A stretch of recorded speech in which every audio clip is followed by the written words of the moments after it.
Why would Betsy Blair say she's standing there, he's on that first platform, he kind of looks at her, but he's looking at the phone?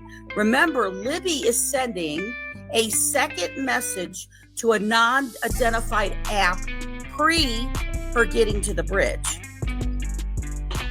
And I did that in a show that was called, that was specifically called about Libby's activity before she got to the bridge. And so it identifies Snapchat, the next one.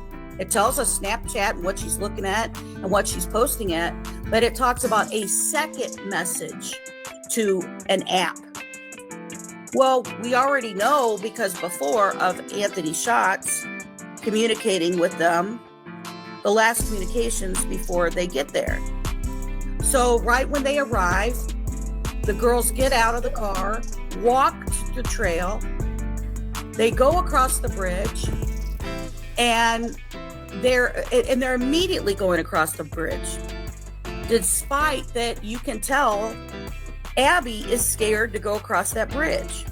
So why, if this is Abby's first time, why didn't they just go a little bit of the way and then wait, or just turn around? Why did they have to go to the other side of the bridge? In my opinion, my theory is because Anthony Schatz told them to cross the bridge. 100%. And to meet them on that other side. That's why Libby crossed that bridge, was encouraging Abby to do it. She took a picture of Abby, and I did a thing on this. I did a clip and stuff on this, where people kept talking about where's that photo? Why was that not on Libby's phone? It was on Snapchat. They saw it on Snapchat. People saw it on Snapchat. Mm-hmm. I covered that because I believe that Abby knew she wasn't supposed to cross the bridge, didn't want to get in trouble with her mom that she's crossing the bridge, and probably told Libby, delete that. I don't want my mom knowing that I crossed the bridge. So Libby goes in the phone, she's deleting and stuff in there, but she doesn't delete it off the Snapchat. That's why it's not in her phone. She didn't want evidence she's crossing the bridge.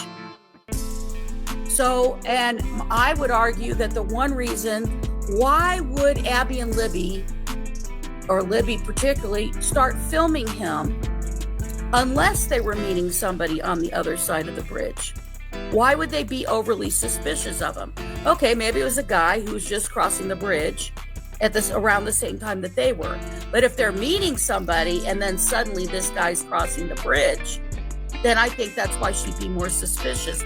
You know, in that video, when you watch it the right side, right? When you watch it correctly, how it's videoed, she's already hiding that she's recording her. That's why the phone goes down to the side and why we can catch that glimpse of him. Because they already knew, okay, here's this guy.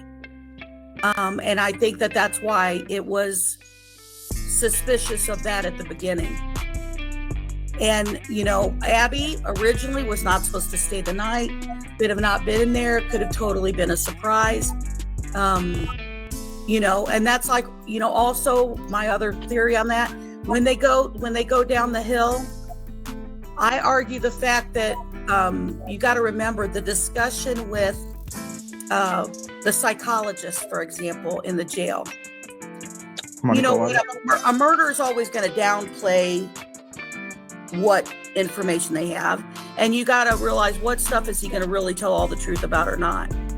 And one of that is about the van. And the van for me